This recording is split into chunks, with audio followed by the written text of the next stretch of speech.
as you guys can see here.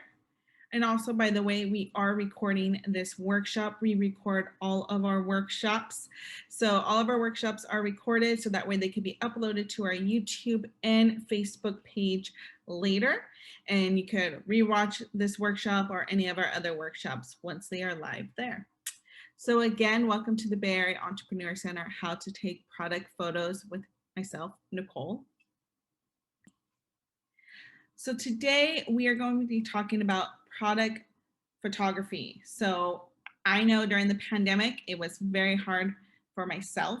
So in addition to the BAEC, I run a Latina lifestyle magazine called Epiphaniana, and I do social media strategy for a lot of different businesses. And so one of the hardest things was actually getting really great photos and videos, because during COVID, you can't really work with a photographer and videographer for safety reasons. So all of a sudden you found yourself having to take your own photos and your own video. Or maybe you are just starting out your business and you just don't have the funds or the means to get a photographer or videographer to take those really good product photos. And so you have to take them yourself. So this is why we decided to come up with this workshop. I'm going to really focus on how to take photos on your phone, because I know for most part, a lot of people are taking photos on their phone. However, if you have a camera, feel free to ask those questions in the chat box, because I actually take a lot of my photos with my DSLR. So, but today's workshop is just going to really focus on the phone. Now, when you are thinking of taking those product photos, I know this sounds very simple and to the point of how to set up your phone, but these are just quick reminders. So when you are ready to take those product photos, you know what products you have, you know what background you're using. This is how you can set up your phone first. Clean those lenses. You'll be amazed on how many times you don't actually clean the lens of your phone, because we are not in the habit of always cleaning the lenses of our phones. And our phone lives everywhere. It lives in our hand, it lives on our desk, it lives in our purse, it lives in our back pocket. It's everywhere. So it's always rubbing up against something and it has residue on it. So clean it before you take those product photos.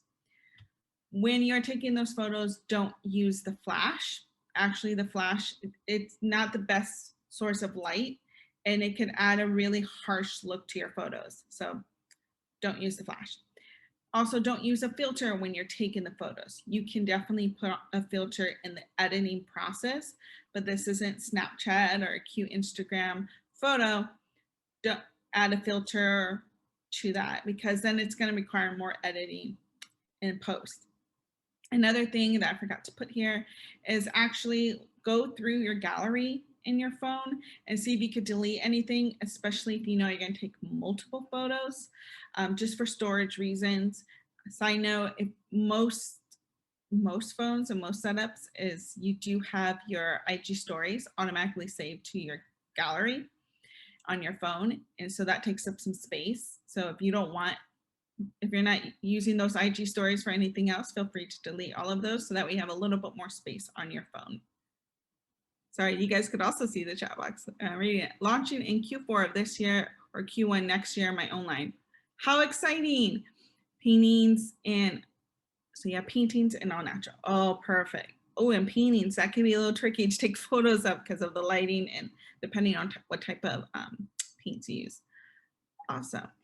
If you guys don't mind, I'm actually going to do the presentation in this format, not the larger format, because it's a lot easier for me to see the chat box. And again, I don't have a person that's behind the scenes today. All right. So what makes a great product photo? And these are the three things we're going to dive into today: lighting, background, and editing. So this is something not only did I get from my personal background and working in media, and then also just helping other businesses with social media, I actually tapped into some of my photographer friends and asked them for their advice here. So lighting actually is a big part of product photography and any type of photography, if you will.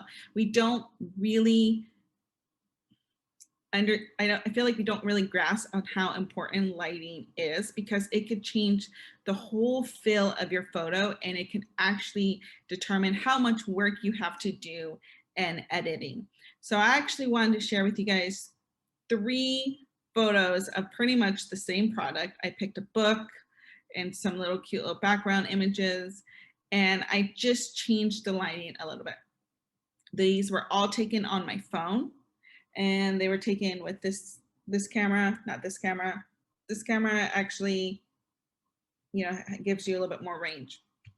So as you guys can see, the photo on the left hand is no light whatsoever. I just took it, used the lights that are in my apartment, put them on, that's it, no light.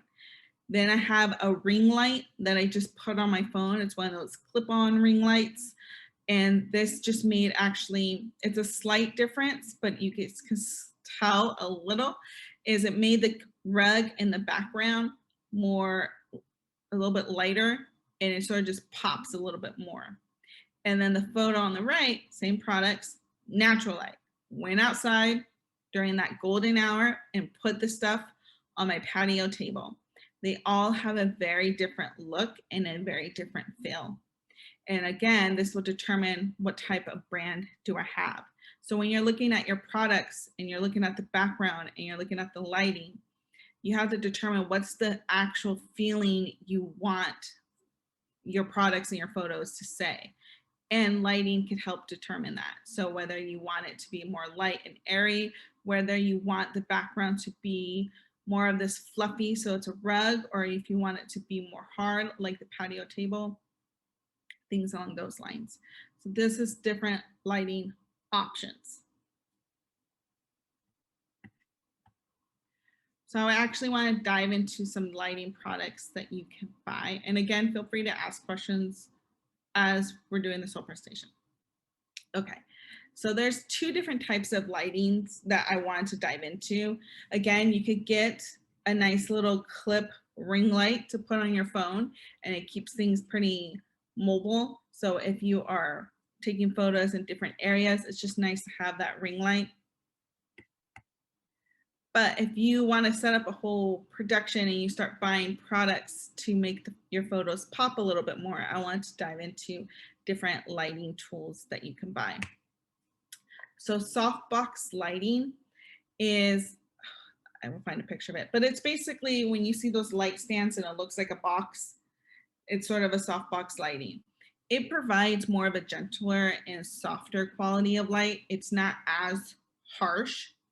And it does have an even spread throughout the whole frame. So frame would mean, just, and again, this is pretty, we're going with the basics here. So please forgive me if you already know this. Frame is all of this, the whole picture.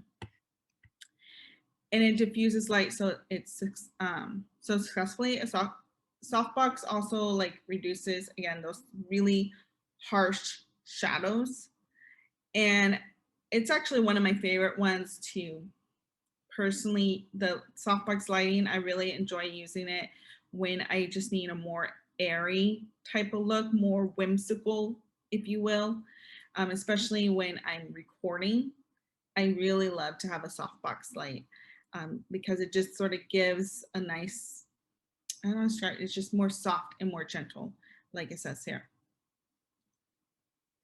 And again, it does emulate a very like open window. So basically more of a natural light type of look. So if you are indoors and you don't have a lot of good natural lighting, a softbox lighting could definitely give off the vibe of natural lighting.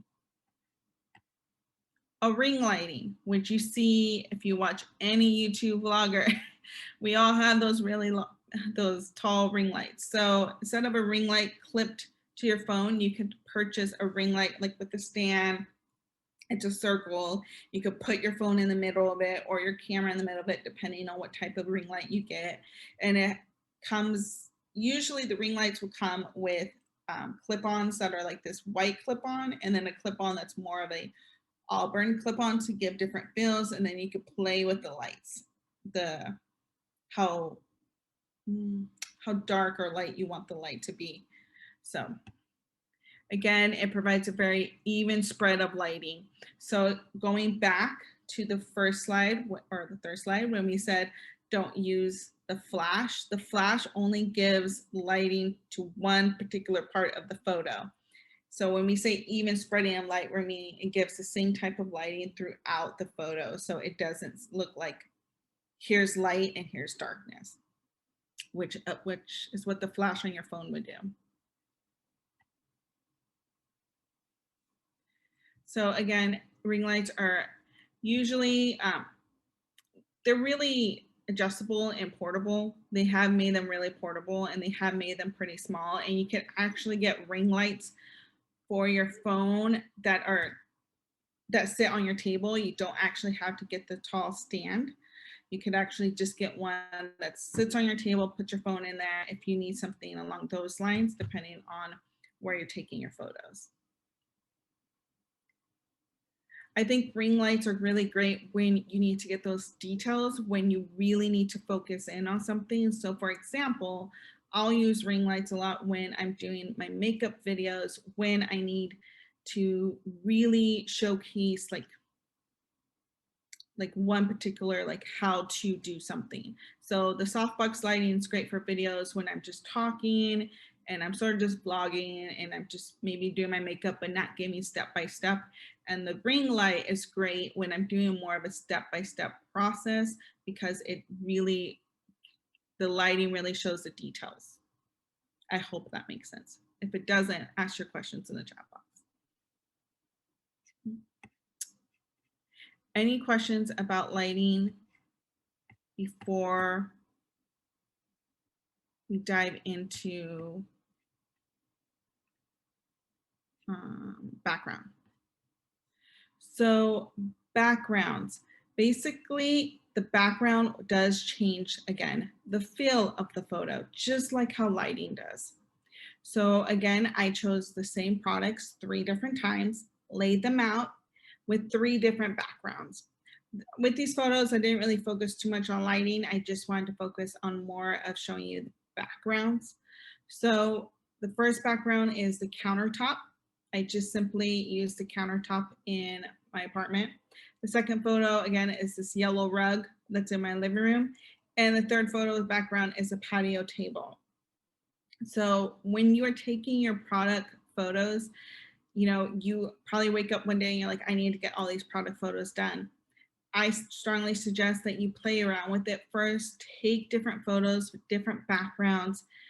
I have taken photos in my bathroom where I need to put the photo, like I have set up product in the corner of my bathtub because it had this nice clean white on white, and lit a candle to give it some nice little lighting with my ring light as well. And then just took the photo in this tiny corner. You would never know it's in my bathroom, but I played around with different locations and spots. And so that's what you sort of have to do when you're thinking of your product photos, is figuring out what is the best background. So I looked at the countertop, I looked at the yellow rug, I looked at the patio table. Go around your apartment, go around your home. If you don't have a studio, if you have a studio, that's great. But look around and see what can be used as a background. Some of the things that can be used as a background is a rug, countertop, tablecloth, blankets. Blankets actually have really great texture, as you can see in this photo, and you could fluff them up and you could scrunch them up and they just look very homey. So those are always great backgrounds. Old t-shirts, surprisingly, if you make sure they're not stained or anything like that, but old t-shirts work really well. I know for a lot of people, they'll just go to the dollar store and or Goodwill and just get a really cool either cloth or paper tablecloth and use that as their background. When I was selling merch for my company, I actually, instead of using tablecloths, I went to Target and bought a red and white blanket that were really fluffy, but they looked really great against the sweaters. So you sort of have to start having like a designer eye, if you will, of figuring out what's a great background for those products. A lot of times when you're searching backgrounds for your products, one of the things that will come up is that a clean white background always does the best, especially if you're starting out, and especially if you feel like you don't really have a strong eye for that to figure out which color works best with your product. So if you just need a clean white background, just find that somewhere in your home, or you can actually get on Amazon. There are these, what are they called? They're later in the presentation, but basically you could get these like foldable backgrounds. They're just pretty, like a nice square background. They're white and black. They fold, and you can actually use them to take your product photos if you need just a clean background. All right, editing tools. So once you take your product photos, so you have your products, you looked around your home, maybe you have a studio, maybe a friend has a really nice decorated home that you feel comfortable going to, but you know where you're going to take your photo, and you know what type of lighting you're going to use or that you want to capture. Once you have taken those photos, some editing tools that you can use on your phone, so you don't have to use your laptop. If you do it, again, everything on your phone. Visco is one that's still classic. People use it a lot to edit their photos. Adobe Lightroom, if you're able to afford Adobe. And then Snapseed, again, it's another great product photo editing tool. But you can also edit your photos with a lot of the tools in your camera on your phone. So there are editing tools that are built into your camera that's on your phone. Actually has a lot, and they have constantly updated with all these new phones. So I would definitely look at that and see what else you need, and play around with editing, especially if you are the one doing all the editing. You know, take some photos, maybe take some test photos of your products. I know my words today. Test photos of some of your products, and just start editing them with whatever tool you're going to use on your phone. So that way you can learn how to use those editing tools before you actually have to use them for your product photos. You know, let's play around with it first before you actually have to do it and you're hitting like a deadline. So right now, if you are going to launch your business in Q4 or Q1 of next year, this is actually a really great time to start practicing where in your home is the best place to take a photo, and which editing tool works best for you.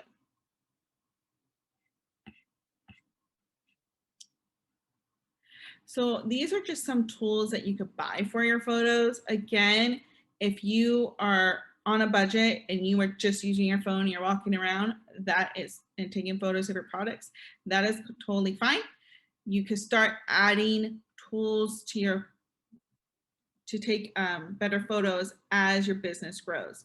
One of the best tools you could buy to take photos is a tripod, especially a tripod with an adjustable arm. So you know those beautiful flat lay photos that we all love, that have the camera sort of looking this way. So flat lay, of course, is, you know, when the products are pretty much the photos I took are flat lay. So you can get a tripod with an adjustable arm that the arm goes like this and then like this, and it holds the camera. So not every tripod has an adjustable arm, so you want to make sure it does. So basically it goes up and then it tilts, and your phone is held here, and it takes those beautiful flat lay photos. So that way you're not trying to take them like this, or you're not standing on a chair or a stool trying to get that great flat lay, especially if your products look better as a flat lay.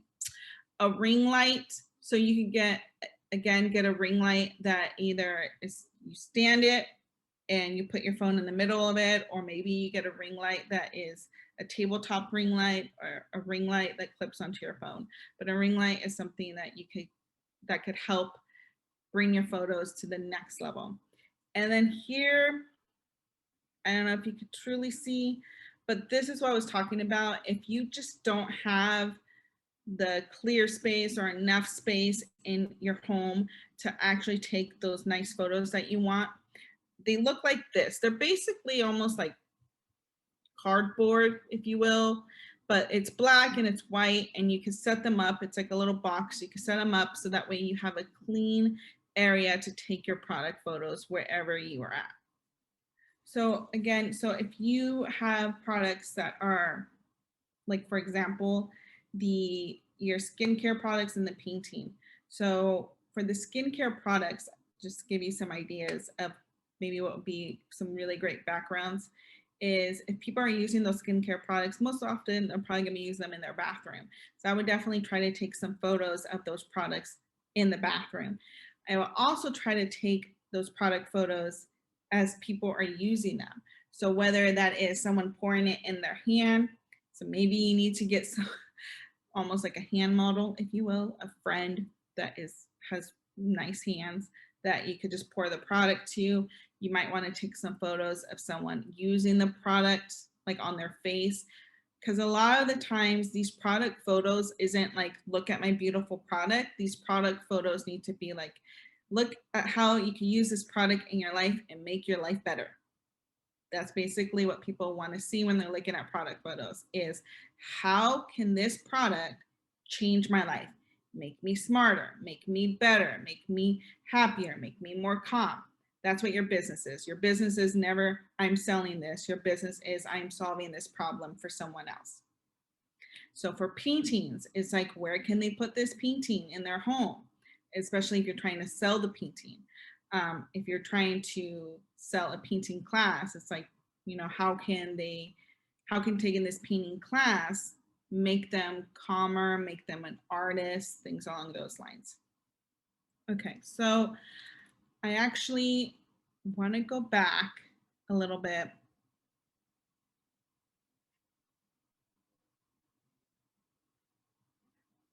to the setting up of your phone. So the first step really is getting your products. And then the second step would be figuring out where in your home you're taking those photos, or where in the world are you taking the photos. Maybe you want to take the photos in a park.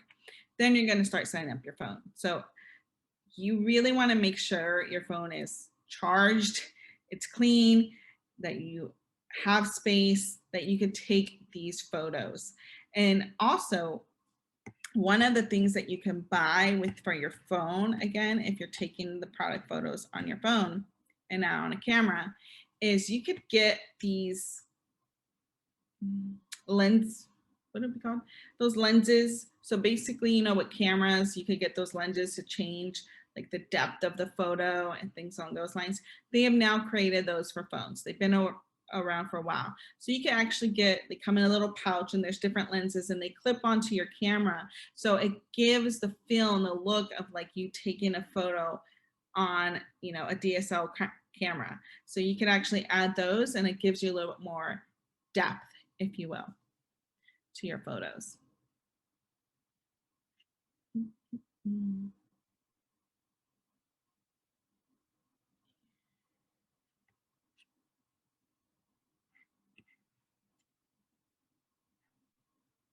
Yeah.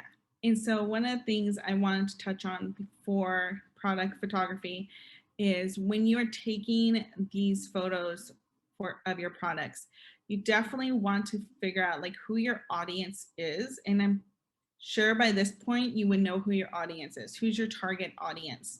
Because you definitely need to think of, what does your target audience want to see with your products? What would they like to see?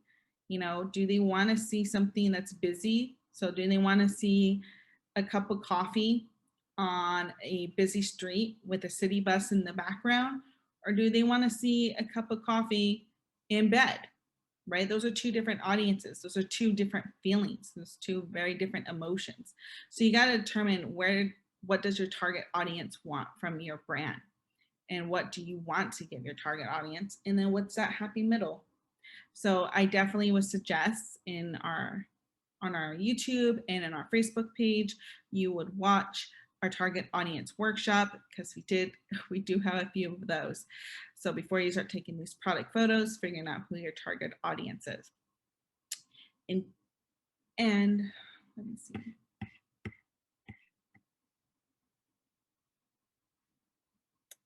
So again, when it comes to lighting, making sure that you get the best lighting for your photos in the different parts of your house. So I would honestly just take like a cup of coffee and go to different parts of your home and just start taking photos of that cup of coffee in different parts of your home, so you can see actual, like, without any light, without any ring light or any lighting equipment, which parts of your home actually have the best natural light or the best lighting.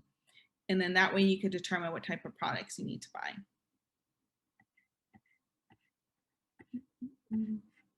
So I would look up softbox lighting. I would definitely look up ring lighting, see which ones you need. And then backgrounds. Backgrounds are fun to play around with. So just again, take that cup of coffee and put it with different backgrounds. See which background you like, which one makes you feel good about your product. That's it. And let me actually put my email address